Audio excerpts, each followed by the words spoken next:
Hello, this is the Lord's Legion, and now it's time for another countdown. And in this video, I'm going to be counting down the top 10 Venoms of all time. Now before we get started, I want to point out a few rules. First of all these characters have to be based within the mainstream continuity of the Marvel Comics, with one exception, and we'll get to that when we get to that. And secondly, all these characters have to be labelled as Venom in order to become candidates for this list. Therefore, Peter Parker will not be on the list, as he never once became Venom in the mainstream comics. And the same could be said for Deadpool, because although he was the first character to don the symbiote in the mainstream continuity as of now, he has never once became Venom. Anti-Venom will also not make the list, as he is a whole different entity of itself. And lastly, Mania will not make the list, as not only is she not even labelled as Venom, but also the symbiote is a cloned version of the original. So without further ado, let's begin with the countdown. So starting up at number 10 we have Thunderbolt Ross, who not only had the Venom symbiote but was also the Spirit of Vengeance. So in the Circle of 4 storyline, Red Hulk had to not only bond with the symbiote but also the Spirit of Vengeance in order to beat Mephisto. Now what puts Thunderbolt Ross on this list is purely on how badass the character really looks, with the Venom symbiote as well as the Spirit of Vengeance. However, what put him at the bottom of the list is because not only did this only last one issue, but he also had the Spirit of Vengeance as well and was more labelled as the Spirit of Vengeance. But out of all the characters that had the Venom symbiote in the 616 continuity, I think Thunderbolt Ross deserves to be at the bottom of the list. Coming in at number 9 we have Angelo Fantone. Now Angelo Fantone was the second host for the Venom symbiote right after Eddie Brock. So it was pretty exciting to see another host don the Venom suit.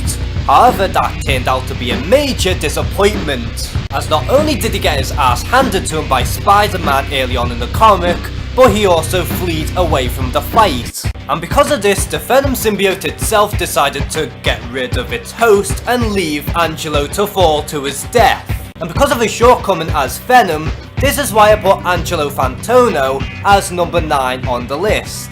So coming in at number 8 we have Anne Weying, who was also She-Venom. Now She-Venom first had the symbiote after she got shot by Sin Eater, and after she tried to get revenge, Eddie Brock decided to confront She-Venom and decided to rebond itself to Eddie Brock in order to save his ex-wife. And after a conversation on the phone between Eddie and Anne, the symbiote decided to go through the phone and bond to Anne again in order to make sure that she can break away from prison. But what makes it interesting is the fact that she really does not like being She-Venom, and because of all the stuff that she's done, she eventually killed herself in the process. But because of how interesting she was, but at the same time underused, this is why I have to put She-Venom on number 8.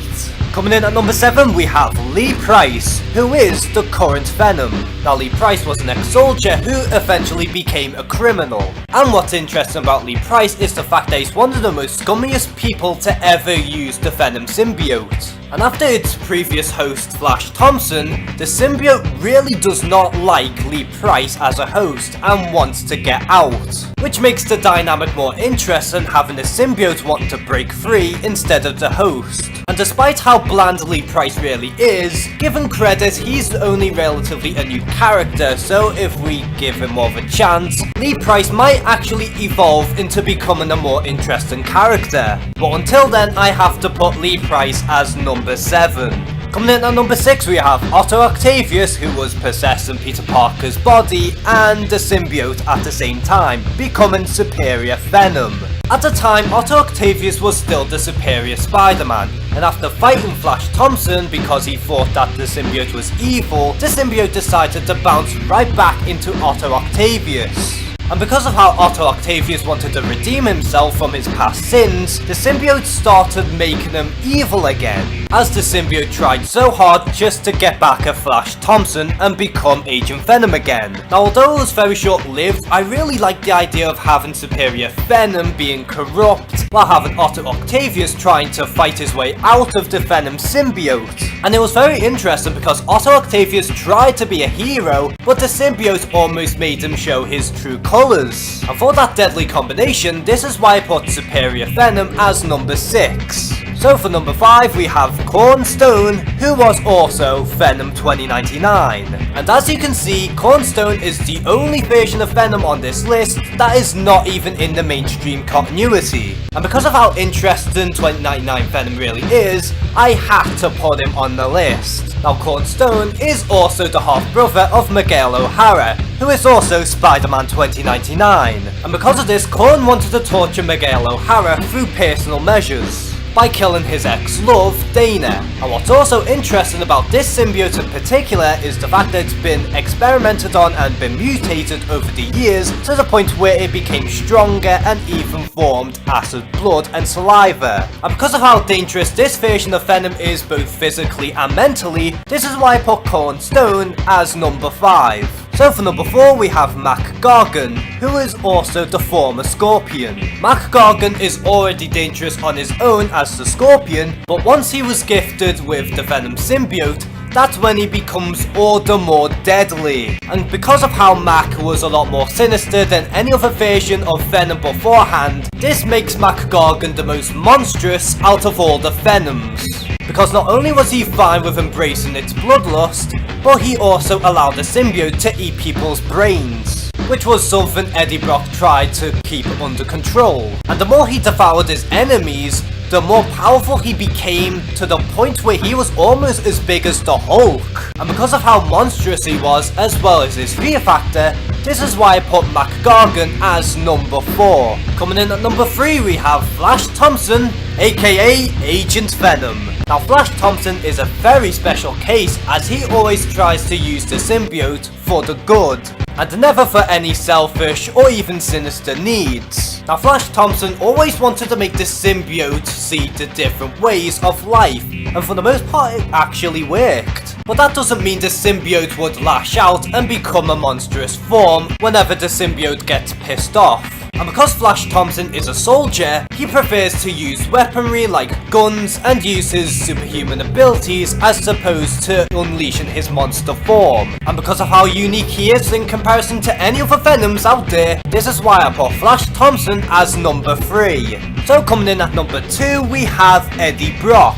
who was the original Venom. Now Eddie Brock has always been a tortured soul, as bad luck always seems to haunt him. But that all changed when the symbiote arrived and attached itself to Eddie Brock, forming the first incarnation of Venom. Now what's interesting about Eddie Brock is that although he's an enemy of Spider-Man and he really wants to kill Peter Parker, at the same time Eddie Brock isn't a bad guy by any means. As a matter of fact, he became the lethal protector for a very long time and decided to hunt down criminals left and right, and also prevented the symbiote from devouring other human brains as well as other people's body parts. And over the years everyone has grown accustomed to Eddie Brock because he is the Venom that everyone's grown up with for many years. And if the original host Eddie Brock isn't number 1, then who could possibly take that spot?